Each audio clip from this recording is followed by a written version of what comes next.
listener production.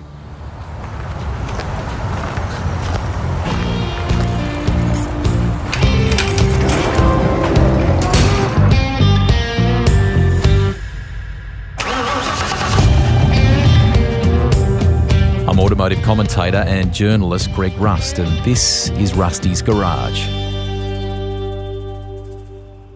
I'm at home for this ep while my guest is in Victoria. He's had what he calls a tree change. Benalla is now home and he's lending decades of race experience to Winton Motor Raceway. More on that new chapter later.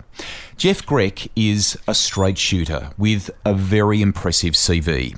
He's worked on some of the best Australian touring car teams over the years, on the tools and in major frontline roles. From the legendary Peter Brock to Larry Perkins, with Nissan on the mighty GTRs, Godzilla. And he was team boss during a golden era for the Holden Racing Team in Supercars, with Mark Scaife, Craig Lowndes, Greg Murphy and many more.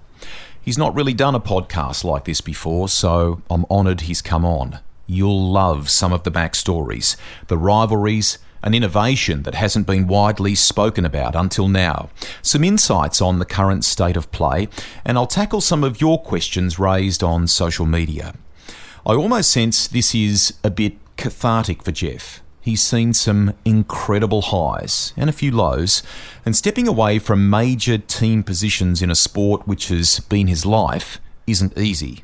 But Jeff's the first one to tell you he's not the Lone Ranger there. His record is one to be immensely proud of, and having interviewed him on broadcast many times over the years, I'm pleased he's still involved in the game. If you're into motorbikes, you'll love the start of this pod too, because Jeff's early days were dominated by bikes. Family life as a youngster played a huge part in the path he would end up taking. Rusty, it's in Avondale Heights in Melbourne, actually. Dad had a little engineering shop with a service station out the front. And he used to race motorbikes, mainly grass track, speedway, and back then motocross was called scrambles. The motorcycle club would meet round at the house was next door to the business in Avondale Heights. So, you know, with a gate between it. So I spent probably 23 and a half hours a day in the workshop, and I only went home for a feed and a bath, and a bit of sleep. So it was a great upbringing. Dad and I were like mates. He kept me involved in everything, and I'd come in when they were having the club motorbike meetings, and he was in the Braybrook Club then, and we had Tracy Speedway, which was behind the Maribyrnong RSL. So I sort of I can't remember the earliest time, but it was always motorbikes and hanging around Dad in the workshop. So when I was about 13, he bought me my first mini bike. It was a Yamaha 60. I think it was Yamaha 60, and he juiced it up. We put an expansion chamber on it and all those old school stuff. Anyway, obviously I got flogged a little bit. So he then, the bike to have then was an XR75, and they'd just come out, and there was a guy in Airport West called Clive Wolfenden, and he was an expert tuner of XR75s. So I was in the Laverton Motorcycle Club, and we used to run around. There was a track at Laverton, one at Wallen in country Victoria there, which was a really good track. And there was one at Knox, a few others, but they were the main tracks. I was going to say, was there a state title in there somewhere for you as well? There was a couple of state championships, but so Dad decided that we went there with a standard XR75, and again I got flogged, you know. And look, Rusty, I wasn't the gun rider, but I thought I could ride fairly well. Anyway, so Dad got the shits actually, and he said, because I kept saying, look, Dad, the Wolfenden bikes are the ones that have, and no. So next thing, we had the engine out back in the workshop, and he said he ported out it's only a single cylinder, so he ported out the head, made bigger valves. He bought a piston that was just the same bore size, but it had to be all machined so it'd fit. And he was mates with George Wade, Wade Cam's very famous camshaft designer, and George made a new cam for it. And I remember when we put it in, it hardly fitted in a little cradle. And anyway, he also, because he used to muck around, obviously with Pommy bikes back in the day, he decided to put an Amel carby on it. So Stanco in the city of Melbourne, which were there for a lot of years, he went in, I can't think of the guy's name now, an old guy, and he bought an Amel racing carby with about 20 needles and different jetting. And, of course, we got it all together, and I remember up the side street, it was gravel, Wood Street in Avondale Heights, and he just kept, we spent a day, and this thing was wild. Like, in the end, when he got the carby right with the right needles and jets, I wore out the knobby going up and down the street till we got it right. And obviously the carby was really big, and he made the manifold himself. So when it was a weapon, I mean, it was a real weapon. So we go to the first race meeting. It was at Laverton at my home track. Anyway, we roll a bike off the trailer, and they all had the Wolf, and a bigger Japanese carby, and all the stuff. And here's this XR75 with this Amel poking out the side with a foam sock, and everyone was laughing. I remember, anyway, Dad being as proud as punch, he just wheeled her out, and we were behind the set that was going off in practice. Anyway, he also made this megaphone, like it was a reverse mega, and it was as loud as, and of course they all had the American pipes that were Mickey Mouse, and anyway, he started it up, and you could hardly hear the other bikes. Anyway, he said, right, Dad used to call, I was in Dad's business, he was called Cactus, that was his nickname, because he was a prick. and I was Cactus Junior. So anyway, he said, righto, Cactus, hop on the thing and give it to it. So we got to the start. It was a ribbon then. It wasn't the gates like they are now. It was a ribbon. So the ribbon went up, and I just flattened it. And I won the first race by half a lap. Like, this thing was just screaming. Anyway, so, and the talk was about this thing, and, whether it was illegal or whatever, it was, there was, you can imagine the chat, because, as I said, there was really good riders, and I just smoked them and going my first meeting back. Anyway, at the next race meeting, all these XR75s have turned up with Amel carbies on them. and I think it was Phil, this bloke Phil, I think it was Phil at Stanco rang. He said, hey, Cactus, I've just run out of Amel carbies. All these young blokes and their dads are coming in. So, as you know, Rusty, you've been around pit lane. Like, once someone finds something, next thing, all the pit lane's got it. So, anyway, that was a bit of a laugh, and I won the state title race at Wallen, and then I had a mate got really, really hurt bad, really good mate, and I thought it didn't affect me, but he was behind me, and he where Wallen used to come down a hill and turn at a tree and go over a little creek, and he fell off, and a bike come over and landed on his back, and he's quadriplegic, and so that really I didn't think it would get to me, but about a month later, Dad sort of said one night at home, he said, hey, Cactus, Steve got hurt bad, and maybe it's time to throw the towel in. If you're not going to race hard, don't do it. If you're frightened, and I thought about it, and I did. I thought, yeah, look, and I knew I wasn't that good to keep going. By then, you were starting to get into 125s and stuff. So I had my go, and it was good. So then the attention really turned to from there. I obviously I went to uni, actually. So when I finished school, I was good at, there was a subject called mechanical drawing, and it was the old board with the slides and, slide rule to work through. And the teacher talked mum and dad into sending me to be an architect. And you can imagine my life, mate, I was always around the workshop. Anyway, I said, Dad, I don't want to do that. He said, no, mate, you're not going to be a mechanic, so don't dream about it. You're going to be something better than I was. Anyway, so we enrolled and I got in and all that sort of stuff.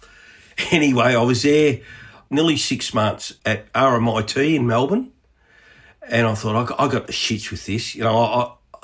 I did like mechanical drawing, obviously, but I wanted to get spanners in my hand. And Dad at that stage, he retired. He didn't retire. He was always interested in farming, so he bought some farms north of Melbourne, up at Kyneton, and he then decided to lease out all the buildings and the businesses and just concentrate going up to the farm all the time. So there wasn't really a workshop for you. Yeah. So in the end, Melford Motors in the city, which is a Ford dealer, decided to, they put an ad for apprentices, and there was a government incentive to take on 40 first-year apprentices. You imagine 40, 40 young blokes thrashing around in workshop utes. And anyway, so I got a job, but the problem was I had to get me indentures signed. So I talked Mum into coming in with me at the interview, and anyway, I mean, poor old Mum, I put her under the pump. So she actually signed off. Dad, and I worked at Melford's for 3 months before Dad even knew. How did that conversation go then? Oh, he found out, obviously. Mum had a weak moment, apparently, and because he kept asking how RMIT was going. Oh, yeah, no, it's all right. And anyway, I got a little bit of a clip over the ear hole for doing it, but he ended up being as proud as punch that I took the course I did. Yeah, that's how I got into trade, and then I love racing. I loved any sort of racing, and he's a famous, in my mind. He's everyone knows him. Colin Russell, who was at one stage team manager of Ford Racing Team with Moffat, and anyway, he retired. He was a school teacher at Batman Automotive, but he was mucking around with, or he's helping establish Larry Ormsby in Top Fuel, and there was another guy, Johnny Mepstead, I think, yep, Johnny. So he said to me one day, "Hey Jeff, do you want to help us out with the Top Fuel car?" I said, "Oh, I'd love to." So anyway, that started that. I ended up volunteering. It was all night work, so you finish work, and I'd start a little bit early, finish a little bit early, and drive all the way to Melbourne to Footscray. Oh wow! And then work on a Top Fuel car, and then go home, grab a couple of hours sleep, and back to work again the next day. And then the first race meeting I went was the 1979 finals at Castlereagh in Sydney. I was only a gopher, mind you, but there was Colin and a guy by the name of Mark Watson. So yeah, that was a bug that got me. And Jeff, the Top Fuel, I mean, the drag racing community's been in touch via social media about this, so people had fondly remembered that you had that involvement. What was that car like? And am I right in saying that association would lead to a bit of an overseas trip too? Is that correct? Yeah. So as time went on, and I then finished my apprenticeship, and I got a job in the Dyne section in Fisherman's Bend in experimental engineering. So I went there, and I was still working with Larry. By that time, I think Colin had sort of had enough of it, and he trained me up to run the car myself. So we were going along pretty well, and they were the days of the Jim Reeds, the Hussey brothers, Johnny Marr, and Top Fuel with both with Funny Car with Jimmy Walton. And I mean, it was a golden era of drag racing. It was magic days. What sort of horsepower numbers for the listeners, Jeff? Back then here, I mean, we didn't run the cars as hard as they did in the States, but back here they were probably about 3,500, 4,000. But it was never a die. It was only theoretical. Over in America, they used to run them on big Navy, the Navy Packard engine. They had big dynos were as big as a house, and they used to run Top Fuel engines. But it was an estimate because they were that you just pull the string and bang, and the absorber would try and hold the flywheel. So that was my foray into drag racing. And then the trip you're talking about, Larry decided that we would go over and get a new engine out of Keith Black's. So he said to me, "Do you want to come over to the US?" Wasn't it? Yeah. So Larry's daily business, he used to buy brake machinery. So the Van Norman big brake drum lathes and shoe riveters, because back then it was all all that hand stuff done. Yeah. And he basically had an open order with PBR in the southeast of Melbourne. They were in just off North Road there in Oakley, and so he'd go around America, buy anything he could as far as brake reconditioning machinery. He'd bring it back here, recondition it, and then obviously sell it off to PBR was his biggest customer. So he said, "Why don't you come over?" So I actually left work. I thought, I'll leave work and go over and have like a working holiday. I had to pay for it myself. But anyway, I was only 21 and never been out of Australia. So we went to Black's. The engine was built. So what they did is they had like a little assembly shop, and a Mexican guy used to run it called Amos Saddletree. He was a ripper guy. I remember one. I stayed on a bit because Larry come back, and I remember he took me home to his house, and it was a typical Mexican family. Mama Saddletree, and they had a dozen kids. The ones I saw anyway, they were everywhere, and I had the authentic Mexican meal, and it was just the best. Sensational. Yeah. Mind you, in the morning, lucky the toilet was water cooled, because I tell you, it was. But so I ended up coming home, and I guess the foray into I worked at a tyre service as soon as I got home, and I bought a Harley while I was over there, so that followed me home. So we're talking early 80s here, really, aren't we? Early 80s. And is this about the point somehow that the connection with Peter Brock and the Holden dealer team starts? How did that all come about? Yeah. Well, I was working at the tyre shop, just trying to fill in, and I'd heard that they were putting HTT special vehicles was putting on people. So obviously I'd known of HTT themselves. I thought, well, if I can get into the organisation, I might be able to somehow wangle getting into racing. Anyway, so I started at special vehicles. So you're a young bloke here. What are we talking? You're sort of 20 or early 20s kind of thing? How old were you? So I was 23 then. Okay. So I was working at special vehicles in the workshop. And as you know, that was in Leveson Street, North Melbourne. And the race shop was the old Johnny Shepherd shop, which Brock had bought that in Chetwynd Street. So I used to walk through a little paddock, and anyway, I didn't sort of telegraph, I'd love to get into racing, but I was working away, and fate's everything, I guess, and luck, bit of both. You know our famous mortician. Yep, Graham Mort Brown we're talking about. Yes. Yeah.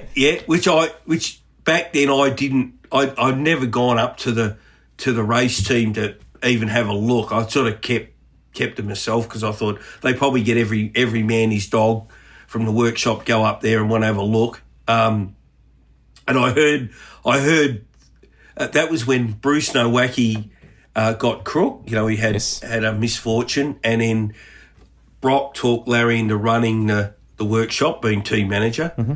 So, Larry had come down to the main. Brock had his main offices up at in Leveson Street, up on the second floor there at the front. So you'd often see Larry come down, or Part Neil Burns, one of the guys, and you just acknowledged. But Larry was always in and out. He had the shits on all the time, and I thought, oh shit. So. And it got around that, he's pretty hard guy to work for. Anyway, I don't know what it was, Rusty. I keep meaning to ask LP, but he was walking through the workshop one day, and I was on the back of a car. It was a VHSS, HDT car, and he walked past, and I turned around. He said, "What are you doing, Cot?" Tonight, as he always does. Yeah. And I said, "Oh, nothing really." What? He said, "Do you want to come to a race meeting and help out?" And I said, "Yeah, no, I'd love to." He said, "You got any experience?" I said, "Oh, look, I worked on drags," and he kept walking. That did want it. He sort of half listened. That race meeting was the CRC 300 at Amaroo Park. Fantastic.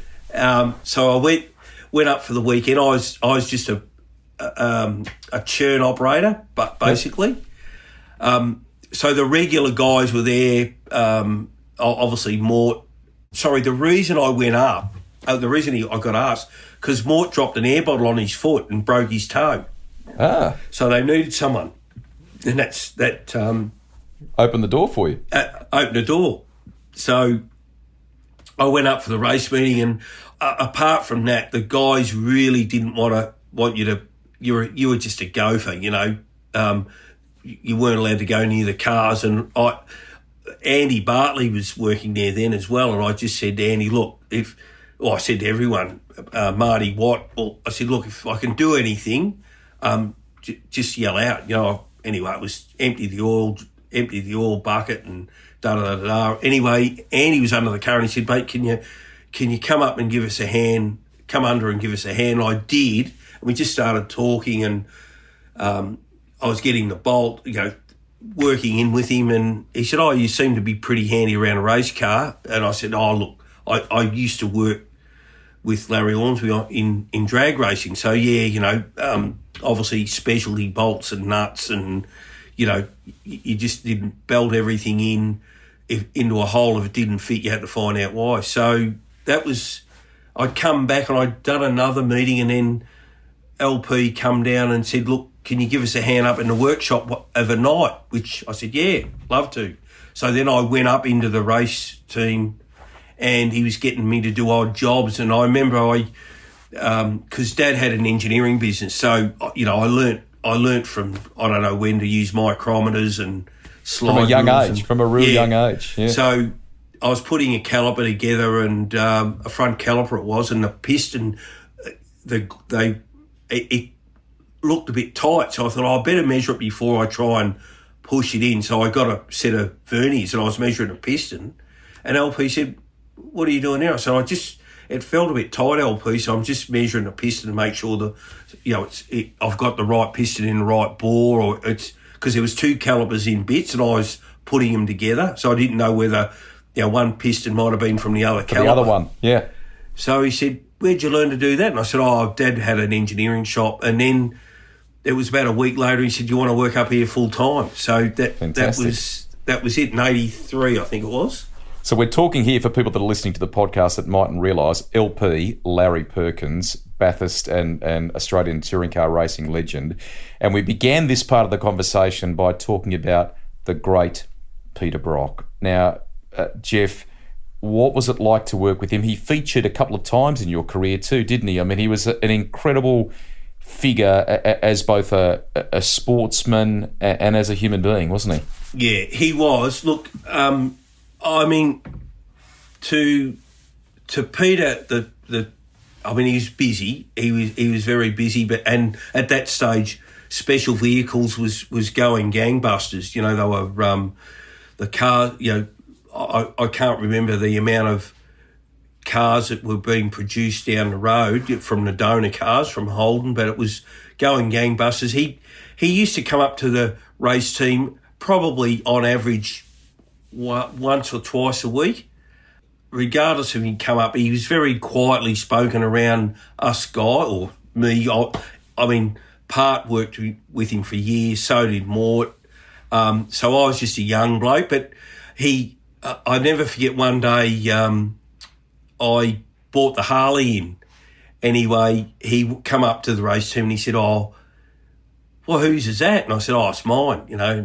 And anyway, he went, I think he travelled overseas at one stage and he come back and it was all this hog stuff. So he was the one that started calling me Hog. So and that stuck with me. But I guess the magic of Brock then was just when you went to the track, you know, he'd do minimal laps and he'd just hop in and like he'd be on pole or he just at one with it. Oh, absolutely. I guess back in those days, the Group C cars, which by the way are my favourite really, they really were sort of half a road car base, but you know they were fettle. They had good brakes and but a lot of stuff was based off a genuine road car, and you tuned it. So obviously Part was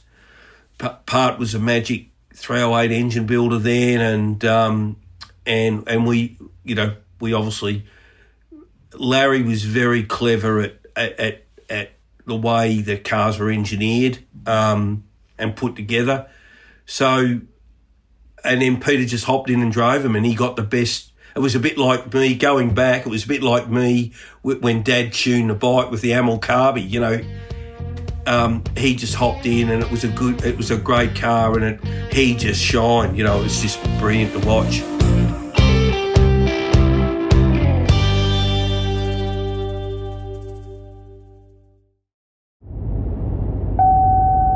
The Nissan GTR nickname, Godzilla, was originally given to it by the Australian magazine Wheels in its July 1989 edition.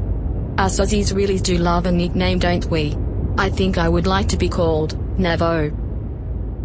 People can find pictures on the web, Jeff. There's a great one, I think, from '84 of all of the team. You know, they were sponsored, of course, by Philip Morris back then. It was an incredible outfit, and some of the names that you've rattled off already are in that photo from Graham Mort Brown. I mean, Craig Fletcher, I think, is in there as well. He's a much missed character. You've sort of summed up what he was like around the team for you to begin with, and then what he was like when it came to the car. But you get athletes, Jeff, I think, and then you get these real special ones every once in a while, and that was him, wasn't it? It was. Look, and we've been around together, mate, and I was very young then, so that was probably I didn't follow a lot of sports, like a bit of footy, but you know, I was in awe when I met with him, and then you'd go and work there. We'd go to a race meeting, and it was just wow. You know, geez, you know, he just picked it up and walked with it, and then over time, mate, you do same thing with a Mark Skay for Lounsey, even McLaughlin now. You know, you just look at you get a special person that rolls up, and it's in every sport. I now like watching a lot of sports, you know, and you see special people, you know, the Schumachers, the Hamiltons, the Senners, you know, they just stand out, and they look like they do no wrong, to be honest, and they're special people, you know. Most definitely. So did you ever get a steer of one of those cars, one of those Group C cars, either from the workshop, maybe a sneaky little test run out the back? What'd you do? No, I've had a couple of episodes, but obviously I would have always loved to be a driver, but I didn't explore it because I love working on the cars. So there's a couple of instances. There's one where I drove the car. We were testing at Calder. I was with LP then in his own team, and I went round and they had like little islands in the middle, and I just nicked the front spoiler on the, and mate, I got ripped a new a-hole, I can tell you. And there was another one. I was fortunate enough. I snuck a few in. Yes. There was a couple of times where we were at Wanneroo, and back in Wanneroo days, the 3 cars, an LP had actually placed. So there was, I think it was a Nissan. It might have been back then. It might have been Richo. Yes, Jimmy Richards. And LP and I think Dick. So they pulled up the front, they do the presentation, and it was up to us to drive them. You had to go round the track and come into the pit entrance. Pit lane, yeah. So there was Peter Alphabet, Peter Schaefer. He was in the Nissan Dyno. Dick's brother was in the... Yes. And me and... so we've gone round turn 1, 2, over the back, and we've looked at each other and we're into it, revving the shit out of them. And anyway, we go down to the bowl, and we nearly hit each other, and Alphabet went off into the sand. Anyway, we've come up to the hill, where you come down to the last turn. We've all backed off, and we've driven into the pits. And LP, he done his loll. I won't say the expletives, but I said, no, mate, we weren't racing. He said, yes, you were. I said, no, I couldn't change the gears. I just left it in second, and obviously it just sounded louder than I was going. and then at Calder, I did a little bit of a stint with Johnny Shepherd. John Shepherd, when he was running the Volvos. Yes. And when he wasn't around, I used to get Bowie's helmet and put it on, and we'd just drive out, because we worked there, and the bloke in the gate was fine. He just thought we were going out for a spin. So he'd just wave, I'd wave. So I'd go for a honker and Calder as John Bow's stunt double. Yeah. Anyway, it was there was some good. I must admit, the best one, the most memorable one was Fred asked me to take the GDR down to Sandown. I was doing a promo shot. Godzilla, the Nissan. Yeah. And anyway, it was down the old, the blokes wanted down the old NGK, so I took it off the trailer, drove it down to the NGK, and they said, all right, we want to go, and there was no one on the track, obviously doing, he said, now we want to go down to the front straight, and I said, I'll go around the track. So I did do that, and that was an awesome. I mean, I didn't drive it to any ability of a proper driver, mind you, but boy, what a machine! It going round a corner, and like I didn't warm tyres up, and it just gripped, and it was amazing to actually.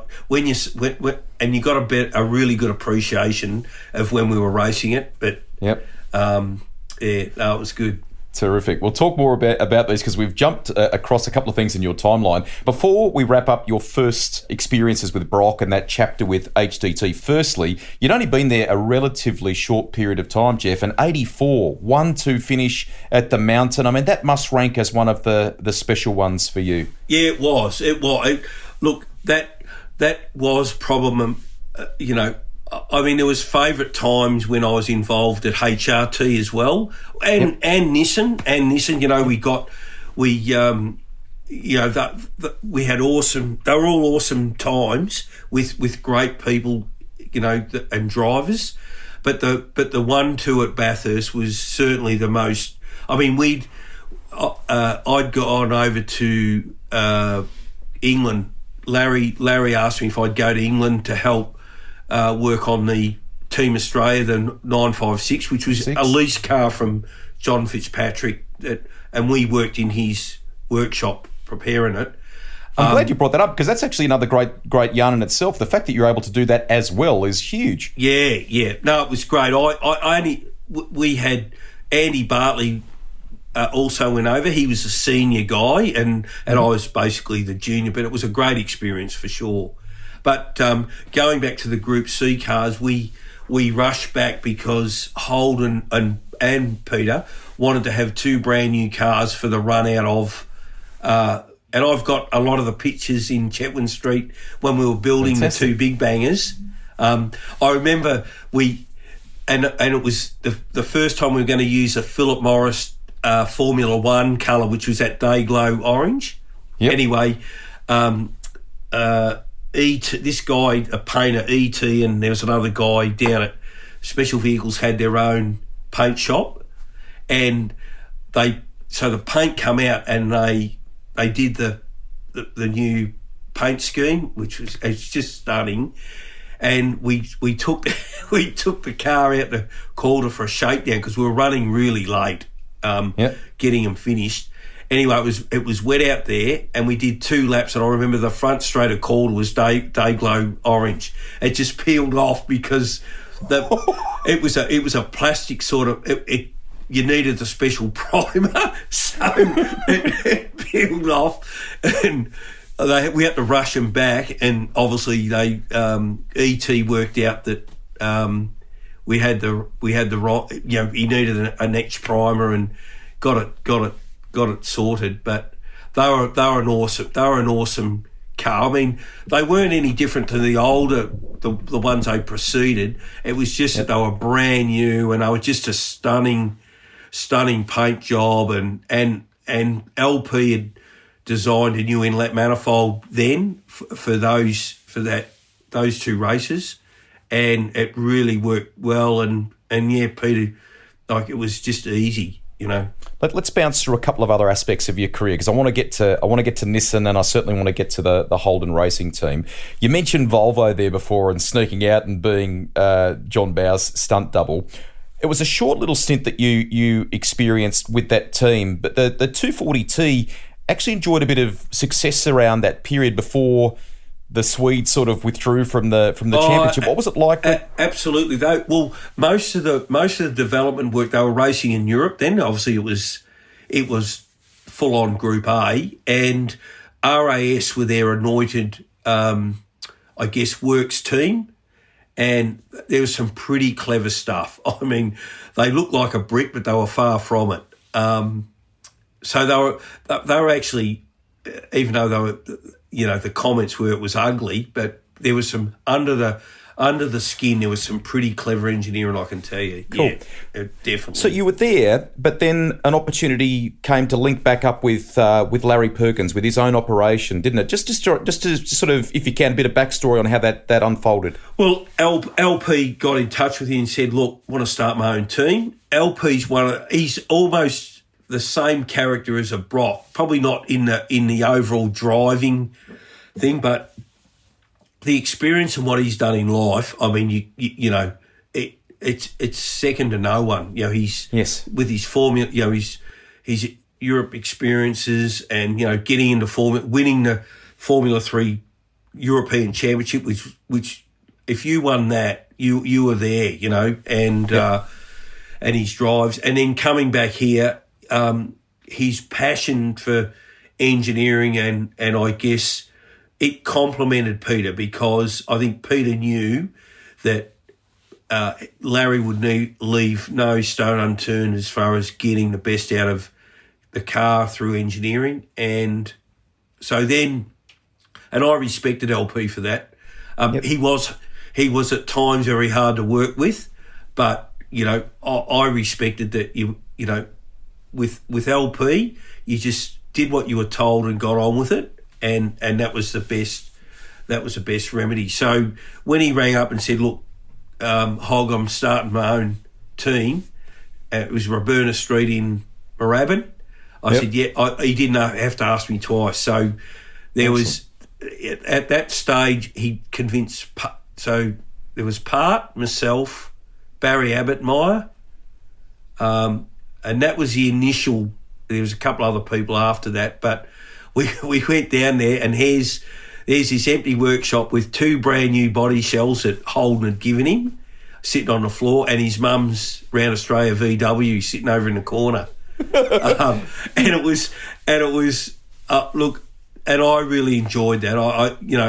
I really enjoyed that time. It was bloody hard because money wasn't. We didn't have the biggest budget, but we certainly, we had to bring all our own tools, and Dad still had a lot of stuff left over from when he got out of engineering, which we took down, and just it was that tight. Even building shelves, there was a furniture maker out the back, and there was a laneway, and they used to throw all the old timber, and we'd be out there getting the nails out and straightening them, and really and putting bits of timber together to make a shelf, and so it was real. We started at the very bottom, and but it became a significant operation, didn't it?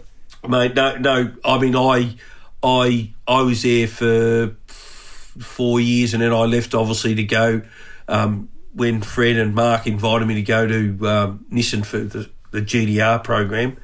But yeah, I mean, LP, Perkins Motorsport, and then it went on to do big things, obviously, with Russell and all the guys he had there. They were a formidable operation, no two ways about it. I actually nearly went back to LPs. It was, I think, 91 when he did a deal with Brock for 1 year, and we had a long chat. I was at Nissan then, so obviously, and we did talk about going back, and then I ummed and ahed, but I knew things were a bit tense between the two operations, because they moved down to Chetwynd Street, and so I thought, no, I'll just stay where I was at that time. So, but yeah, LP, fond memories, great guy, great teacher. I'll always recognise. There's a couple of people I'll always recognise who I'm very grateful for, and he's very much one of them. And he's not. He just really was great to work with, and showed me a lot in racing. Am I right in saying that one of the kind of Larry learnings, if you like, was that the cars were often in their build and in their development very much with a Bathurst focus, Jeff, weren't they? From day one, Rusty, and in the end, it was unspoken, but from the HDT days when we were there, nothing went onto any car unless he knew it would perform and last a 1,000k race at Bathurst, and that was his whole yearly focus. Okay. He didn't, he wasn't interested in, the Mickey Mouse lightweight widget that'll do one race. It was all he prepped the whole year to win Bathurst, and that was his goal.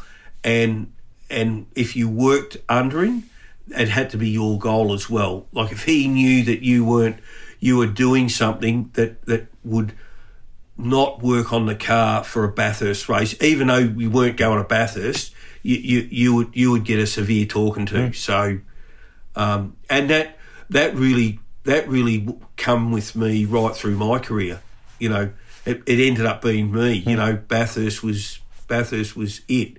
Forget everything else. You had to win Bathurst, and you had to have the right car and people to do it.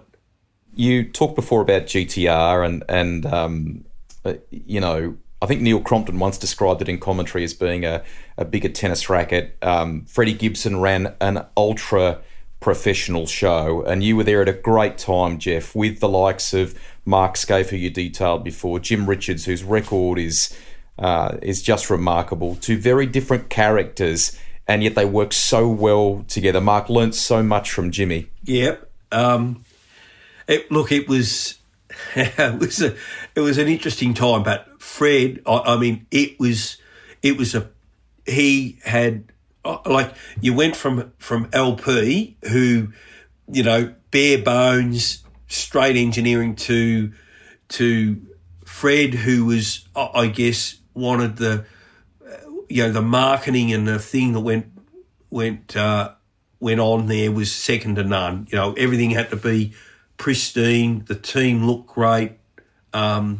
It was always, if you had your white race shoes on and they were dirty, you had to have a new pair the next day. It was just and it worked. It really worked for, you know, Fred was no nonsense in the marketing side of things. I guess Mark took that on as well, and together with, as you said, a very important thing was the Jimmy Richards, Mark Scaife. You know, a bit like the Peter Brock, Craig Lowndes, Yes. same thing. Yeah. You know, they Mark just soaked up all the information that Jimmy gave him, and then just careered on from there. So I'm sure you've over time sat back. You've sometimes maybe it's just fate, Jeff, as you said before, and at other times you make your own luck. You work incredibly hard to get those opportunities, but you've been with some terrific teams along the way, and fans always think about the HRT chapter, the Holden Racing team. Golden period for the sport, golden period for that team. Let's start with who approached who, and how did that all sort of unfold, but you would get to go and work there? Well, I initially bumped into John Crennan, and I'll jump ahead in one. The other person that I owe a lot of my career to, other than LP, is John Crennan, because, you know, he was my mentor. That, you know, what I learnt from him, you know, you couldn't put down in words. So when there was a stage there when LP got the contract to run special vehicles race team. Yep. When John was setting up HSV, so they were doing. Remember the Group A, Yes. the 500. That was their first lot of jobs. So, but in the contract, HSV had to have some racing element to it, so they contracted LP. And to be honest, Part and I, and probably Barry Abbottmeyer and Rod Smith was there by then. We thought that this was our time. You know, we would get the factory team, and because Part and I had worked at HDT when you know the fans loved the brand, you know, with Brock and what have you, we thought, well, you know, we would love to have a piece of that back. But typical LP, you know, he and Tom didn't see eye to eye many times, and obviously the 88 Bathurst didn't help that when we were, Denny and LP were miles out in front, and because Tom's the secret weapon from England was a secret shit box, and Tom, at the end of the race, when he knew we were miles in front and going to win, wanted to hop in the car, and contractually the arguments were on, but it had to happen, and it's obvious history. You know, Tom hopped in the car, and we used to run what we called the 1103. Everyone used to run the Mickey Mouse, whatever the pageant or whatever brand pad, but LP had it was 1103. It was a really hard compound pad, but it meant that we didn't have to do a pad change. So it went for 1,000K, but you know, you had to drive it accordingly. It was very hard. It was very hard to stop the car because they didn't have a lot of coa friction. Yep. You know, thus lasting instead of wearing. Yep. So Tom, just to stop. I remember him hearing on the radio to his guy, because his guy jumped in. Can't think of his name now, Pommy guy, and obviously he was screaming and yelling that he couldn't pull the car up. So he was going down, you know, through Skyline down into Forest Elbow. He was going down 2 and 3 gears at once and dropping the clutch, and you imagine the old engine. So yeah, that ended that, and that was.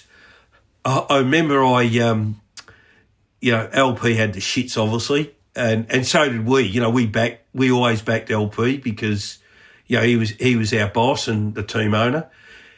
And at the end of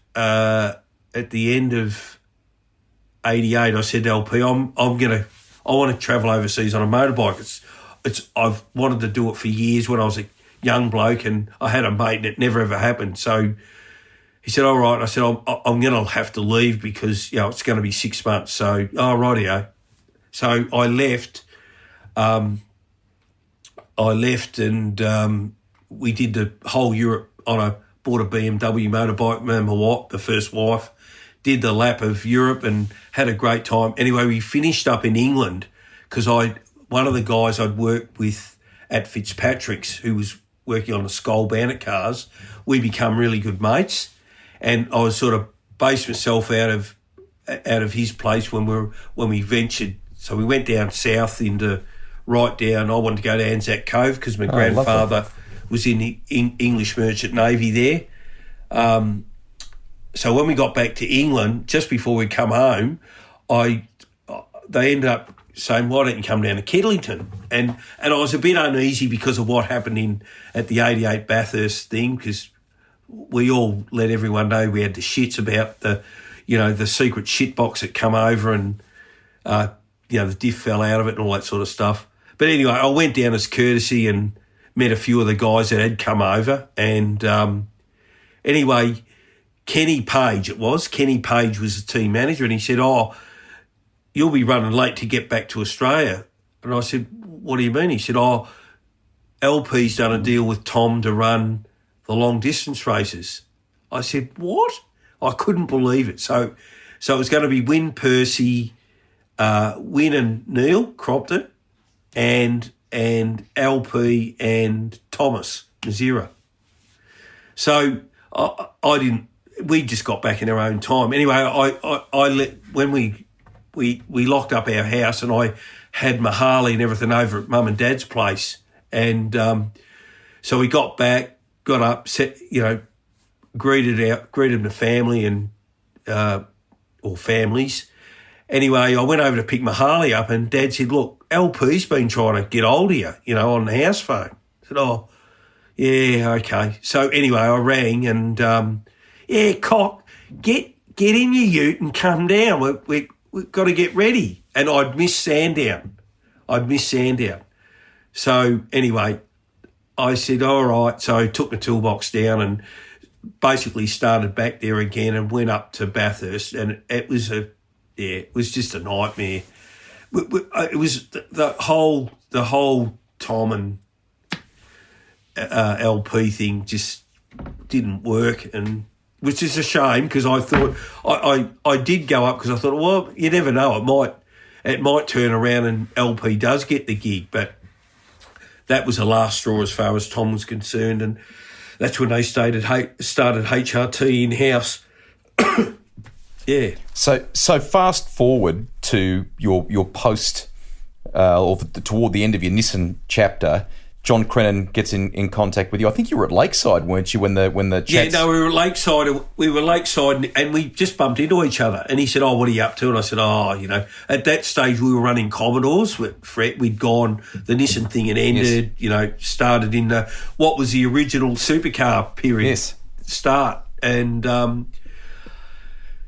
he said, what are you happy where you are? And I said, look, I love the Nissan thing. I said, but what are you getting at, John? He said, there might be something coming up. So I said, okay. Anyway, long story short, Neil Lowe got in touch with me and said, look, do you want to be workshop manager?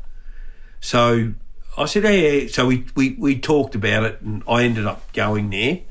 At that stage, I was seriously thinking of doing something else out of racing. I thought maybe it's worth, because we were thinking about having a family and all that sort of thing and what have you.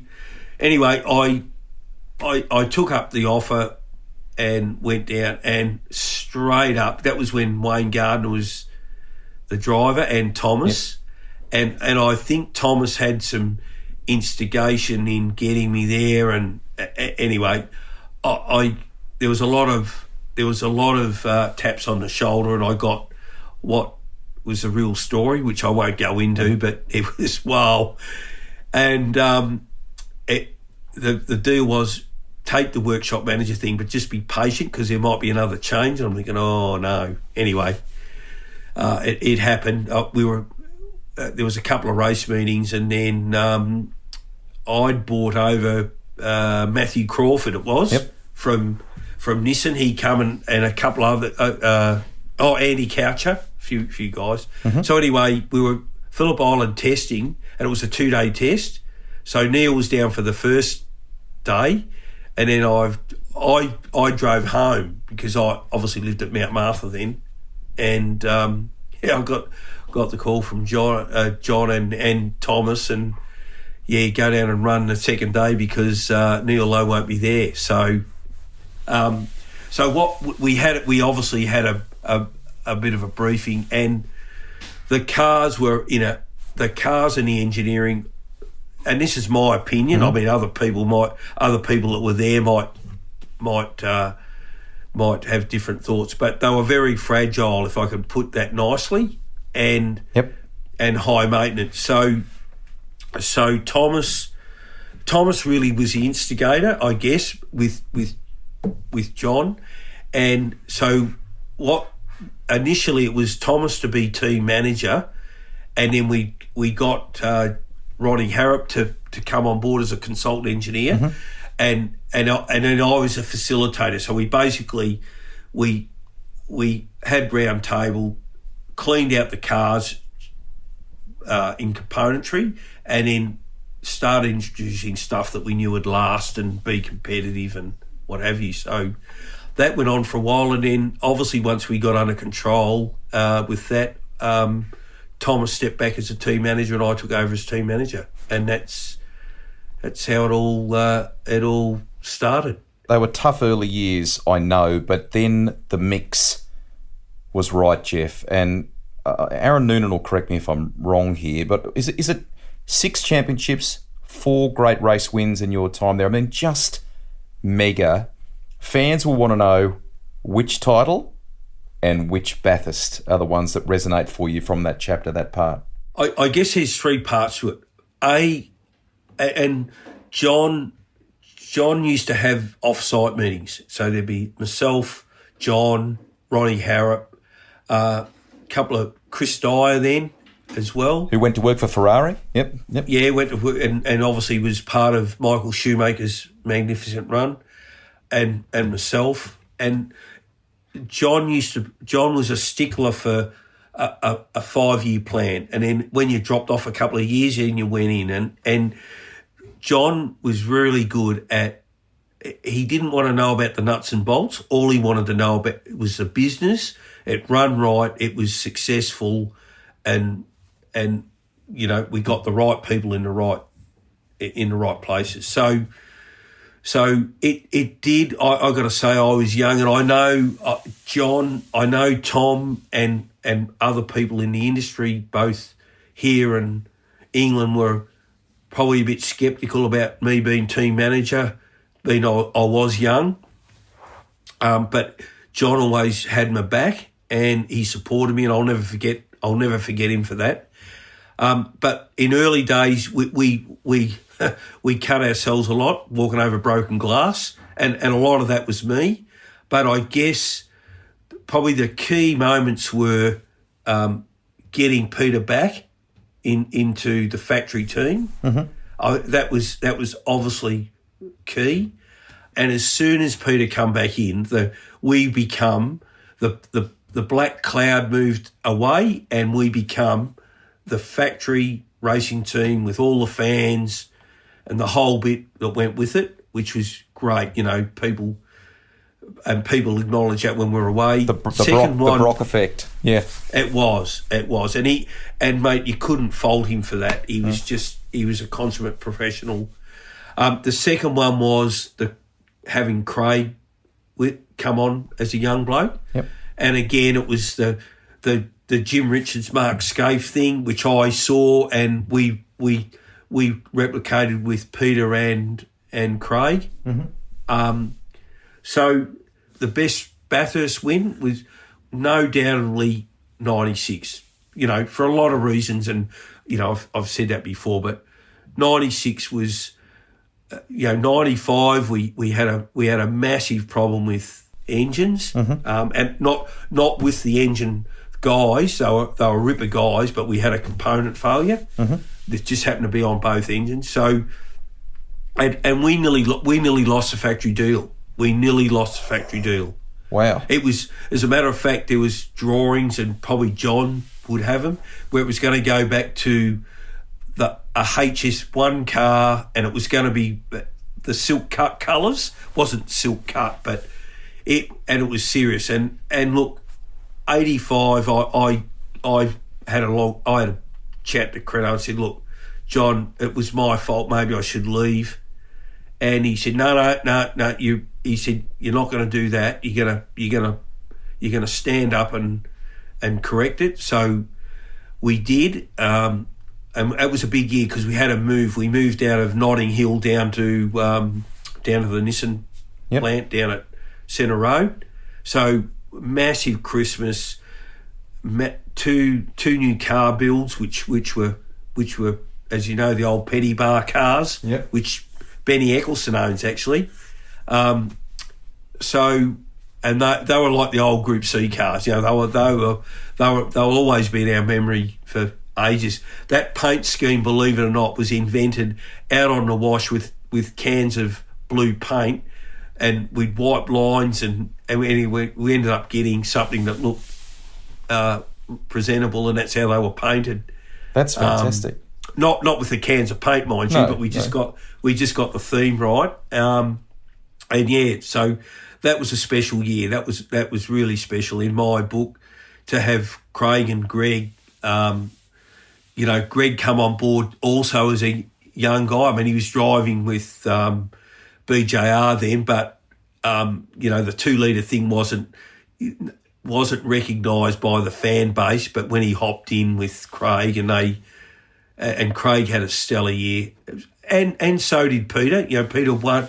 Peter was he'd won a couple of races as well, but we were just bang. You know, it was there and then. But it all come down. We just had I attribute all that to the guys we had on the team. Absolutely. You know, they were just, everyone worked together. It was like probably what a Richmond and Port Adelaide are now, or Team New Zealand. You know, it was just a magical time to have all the guys and all pulling the one way. And we had John as our boss who was just there for everyone. So it was great.